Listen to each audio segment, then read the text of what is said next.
ഒന്നറിഞ്ഞേക്കുന്നു. സാവിത്രിക്ക് എന്റെ ഇഷ്ടമായത് എനിക്കറിയില്ല.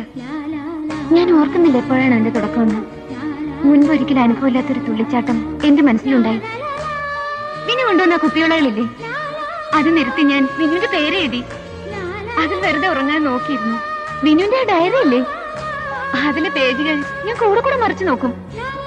ഒരു ദിവസം എല്ലാ പേജുകളിലും ഞാൻ വിനുവിന്റെ ചിത്രം കണ്ടു, എന്റെയും.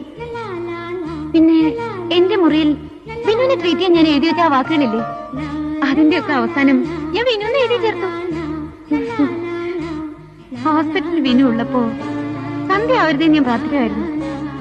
വീട്ടിൽ രാത്രിയായ വെളുക്കാനുള്ള വെപ്രാളമായിരുന്നു എനിക്ക്.